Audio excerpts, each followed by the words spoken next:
Here we go again for another night. The weighing for Wilder versus Fury 3, or Fury versus Wilder 3, I should say.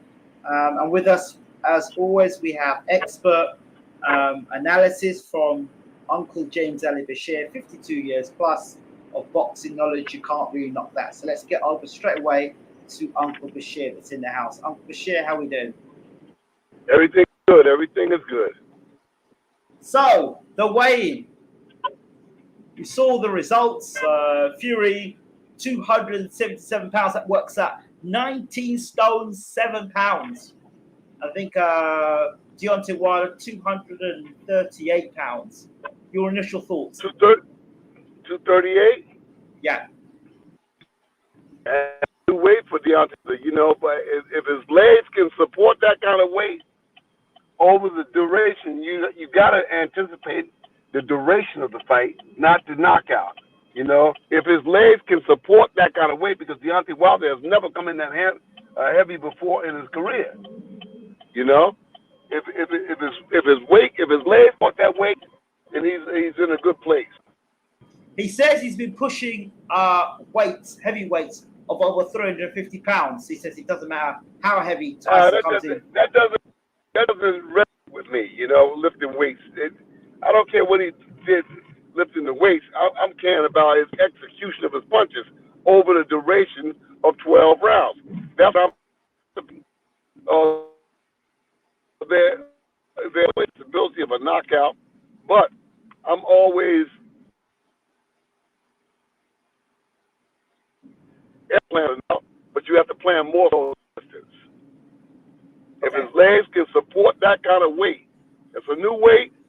If his legs can support that kind of over the duration of fight, then he's in a good place. Tyson Fury, he has the height. He has the height. He has the height and the frame to carry that. But again, that's all-time high for Deontay Wilder. Deontay Wilder has really small legs, so he's going to be top heavy. And like I said, if he's ready for a rough, tough fight, it's going to be a rough, tough fight, a lot of rolling and brawling and wrestling. If his legs can support that kind of weight over the duration of the fight, then he's in a good place. He'll be able to. Okay. What about Tyson Fury, 19 stone, 7 pounds? What is that? 19 stone, 7 pounds. I don't know. 277 pounds. How much? 277 pounds. Well, he's 6'9". He can wait. Come in more 5, But I guess he can carry that kind of weight. He's a big guy, So your thoughts on that altogether? What he'll come in probably? He's 19 stone, 7 pounds. I mean, probably tomorrow he'll be weighing 20 stones because he's going to eat again, isn't he? And rehydrate. Well, you're not going to rehydrate, but he'll eat. Of course, he'll eat and drink before tomorrow's fight. They both will. Well, we have to wait and see. We have to wait and see what's going to happen. But I believe that by the time fight time comes, 281.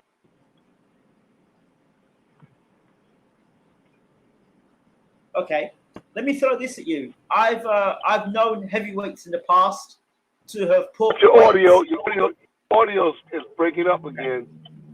Okay, let me try something. Hold on, I've got a solution. Hold on. Okay.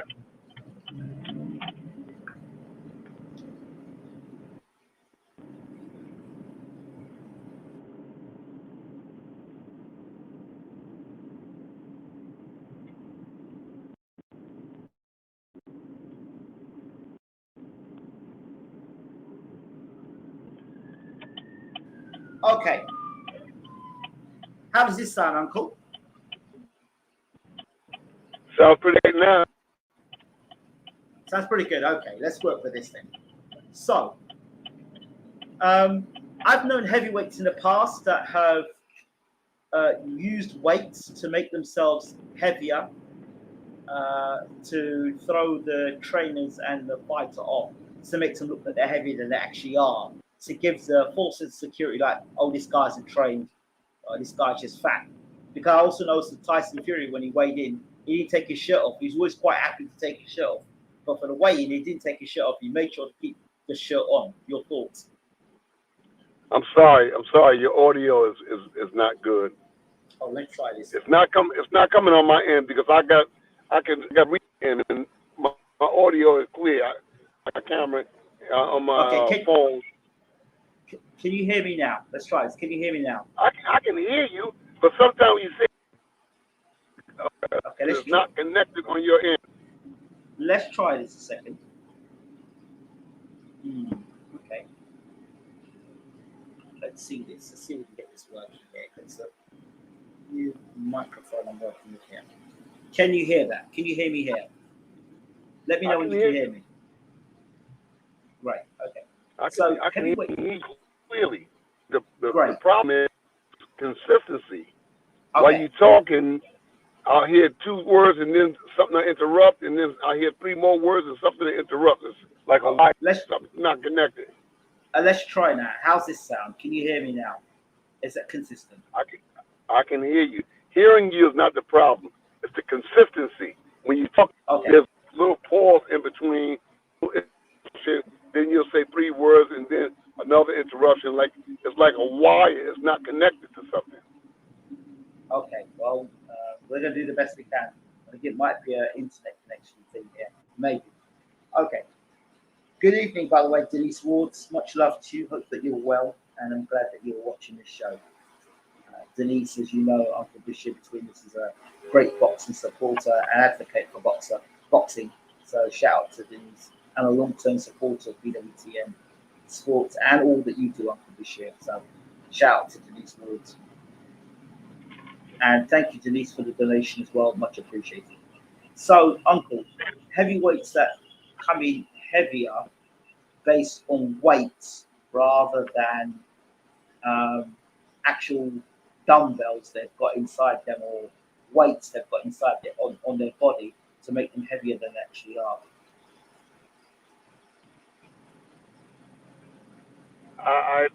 I'm not one to have my boxers train with weight. We caution training with weights. I mean, if you're going to use with some, 5-10 pound weights, to tone you or something, that I guess that's okay. But I'd rather have them toned from shadow boxing, hitting the heavy bag, speed bag, and other related apparatus. I don't like the weights. I don't like the weights with the boxing. Okay, so the question I was asking you, can you hear me clearer now? Yes, I can hear you clearer now. Okay, let's try this. I'll ask the question again. I've known heavyweights to actually have weight on them. Glenn McCrory did it to make himself seem heavier than he actually was when he fought Lennox Lewis. Bermain Stavern used weight to make him seem heavier than he actually was when he fought Joe Joyce. So those are 2 examples of people who've used extra weight in their body or on their body to make them seem heavier than they actually are. Do you think Tyson Fury has done the same thing? Because we never actually got to see the state of Tyson's body in the weigh-in. Or is this all mind games again?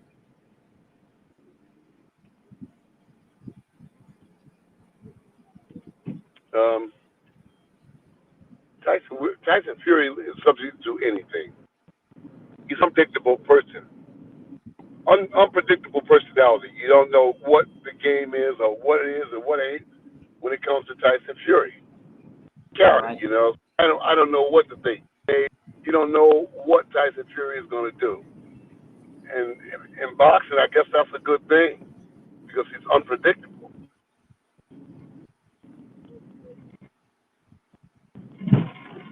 Okay, so he didn't take his top off during the weigh-in. Is that something you read into, or you don't pay any mind to that? No, I don't think it makes much of a difference. They're heavyweights. I don't think it plays as a factor. Okay. Does anything change in terms of your thought process with both of these guys' weights? What did you say? I said, does anything change with the weight now because you know the weights of Fury and Wilder? I don't think anything is going to change. Anything is going to change. It's a fight. Let me say this. Let me say this here. It all boils down to what the game plan. All they go because they're just hours away from getting in the ring. So all the nip and tuck, all that's done now. They got to go. They got to go in the ring and fight. They got to go in the ring and act now. There's no more shucking and jiving. It's time to step in the ring and get it done. You know. Okay, based on what you know now, you know the weights. You heard what both men have had to say. What's your final prediction for this fight?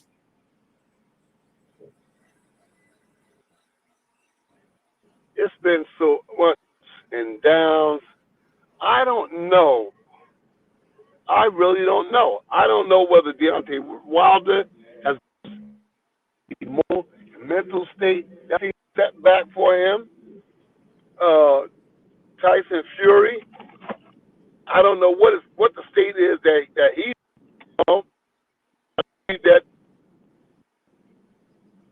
he's going to be aggressive, and I think Deontay Wilder is going to have to make the adjustment.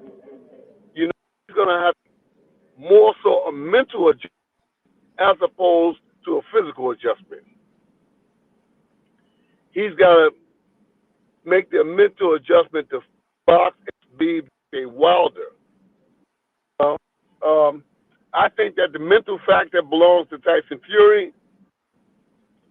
You know, I think the physical factor belongs to Deontay Wilder because he's got that lethal right hand. So I'd say it was 60-40 for Tyson Fury right now. You know, if I had to do an analysis on this fight, I would be 60-40 Tyson Fury. 64. You say 60-40 Tyson Fury, and what do you think the strategy is going to be for both camps? First strategy from the challenger, Deontay Wilder. What's his strategy going to be, or his keys to victory? That Deontay Wilder and that jab and follow it with a good right hand. It's going to all boil down to that right hand. I don't care what they worked on in all the new stuff, you know, going to the body and all. It's all going to boil down to landing that right hand. All right? Jab, try to land that right hand. I don't think the left is going to play into the picture. I don't think the left hook. I don't think he's going to be able to hit Tyson Fury with the left hook because Tyson Fury's style is his left. So I don't think that left hook would be a good play. I think that the basic things that he needs to work on is just work his job and try for the right hand. He wants to hit Tyson Fury early with the right hand, so he can plant something in his mind. Oh, I've got to be very careful. It's part of Tyson Fury's game plan. If Deontay can land that right hand, that's the big if. If he lands that right hand, so, and for Tyson Fury, he's got to jump on Deontay Wilder. The same Deontay Wilder up, he's got to hit the body, hit the head, hit the chest, hit anything he can hit because he's a big guy at 277, 80, when he step in the ring. He's got to push him. He's got to bull him around. He's got to maul him. He's got to brawl him. He got to hit the turn overhand rights, wide left hooks. You know, he has to his disposal. But Deontay Wilder has got to get a good stiff jab going and land that right hand. Fury more to open than Deontay does. I don't see Deontay trying to get out there boxing like Junior. It's a thing for him to try.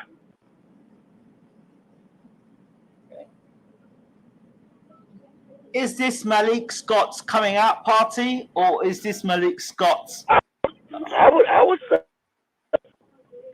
it's a coming out party. I would say that it's his coming out party. I mean, it's his first dance professional. So yeah, it is. And as for Jay Diaz, do you think he'll be checking the gloves again for a second time? I wouldn't do it. I would I'd have somebody else go, or have JD's go with me. That knows all tricks. It's too much on the line to let a novice guy to go into the locker room. A novice. He's a boxing person. He's a good guy, but he's a novice. You can't have novices going into a big fight like this here. Anyway, a fight's a fight, and the fighters say you can't have no hanky-panky with the refs, the guards. So JD's needs to go to the locker and somebody to observe the wraps, the gloves, and so on, until he learns how to walk on his own.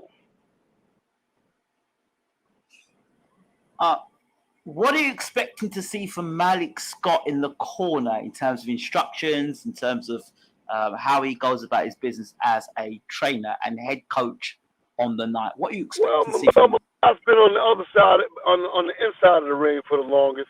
Now he has to make the adjustment to have a cool delivery. Don't give Deontay, an encyclopedia of things to do. Keep it short and sweet. With the right hand. Jab to the body with the right hand. Double your jab, triple your jab, feint, jab, right hand. Everything in the right hand. All right. So Deontay can hit Tyson Fury anywhere with the right hand and hurt him. So I would predicate a lot of Deontay does ending with the right hand. But I wouldn't give him a whole lot to do in the corner, because that's not Deontay Wilder. I'll let Deontay Wilder be himself. At 19 stone 7 pounds, does Fury give up any speed, and does that allow Wilder to be fast to the punch? Of course he's going to give up some speed. That's not Tyson Fury's biggest concern. Tyson Fury says, look, I'm just coming in like a wrecking ball, and I'm going to punch. You know what I'm saying? I'm going to hit. Whatever's there, I'm going to hit.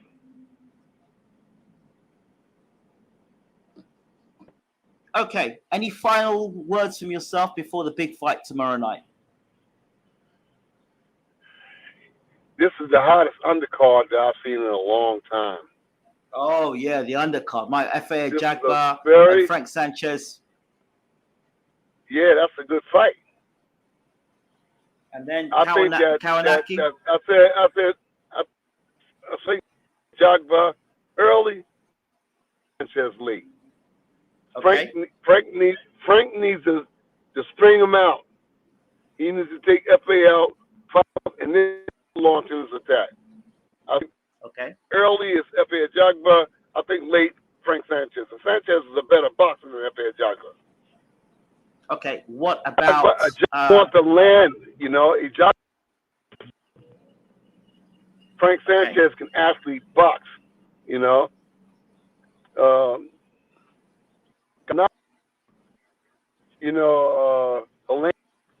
I think Helenius wins that fight. I think he wins the fight. He won it before. I think he'll win it again. Earlier or later?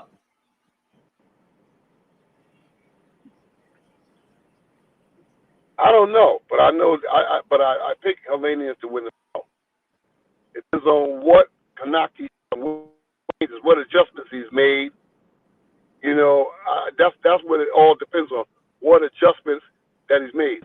I'd kept going. I'd have kept going with my career. I'm just like, he doesn't move his head, and he just takes punches like a punching bag. So he doesn't move his head. Yeah, but he ain't gonna keep on taking them kind of punches. The boat gonna slow down in a minute. If he keeps taking those kind of punches, he ain't gonna keep on taking them. Well, that's what happened the last time. That's why he got knocked out. Yeah. I mean, they getting hit with 10-ounce gloves, and these are big guys. I've been in camps with Adam Kowacki. I've been in camp with Robert Helenius. I've been in camps with those guys, and these are big guys. These guys can crack. And so Kowacki can afford to box more. It takes him the power off those punches because, hey man, those punches are hard. Those are punches.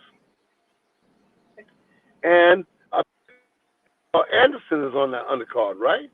Yes, Big Baby Anderson's on the card. And he's fighting what defeated? He's fighting a Ukrainian, I believe. Undefeated Russian guy. Or Russian or Ukrainian, yeah, Vladimir. But something. The Russian guy, no, he's a Russian guy, but he's only got 11 kills, 12 kills, so he's not that big a punch, but he may be a good. So this is a very interesting undercard.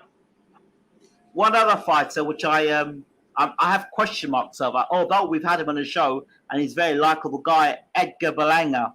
I've got concerns about his durability. I think he can give it, but I don't think he can take it. And from what I saw of the little clip of him getting dropped, that remains to be. It remains to be seen. It remains to be seen. Can he take it? It remains to take it. I don't think he can. He's dishing it out, but let's see if he can take it. Okay, Uncle. Anything else you'd like to say before you go? Man, let's everybody meet you all in the middle. Fight time. Hey, send me over a link for the fights, man. I'll do my best, Uncle. I'll do my best. All right, I'll be looking this evening. Okay, Uncle. You take care. What time is it there? The time is now exactly midnight. Midnight. Oh man, it's 7 o'clock here. So I'll call you about 12 o'clock my time. Okay, I'll talk to you then. I'll see if you woke. I'll be calling you all times at night. I'll wake up and just say, let me call Ingram. I just shoot a call over. Shoot a call over and see. Yeah. All right. I always do it. I do it all the time. I just reach out and say, I'm just gonna call Ingram. I'm gonna see if he woke. You know. I know you're not woke, you know. I try to stay woke, Uncle. I try to stay woke. God bless you and see you soon, Uncle. Got you, man. Take care. All right. So there you have it, Uncle James Ali Bashir there on BWTM Sports. Thanks for watching, and we'll see you for the big fight tomorrow night. Take care.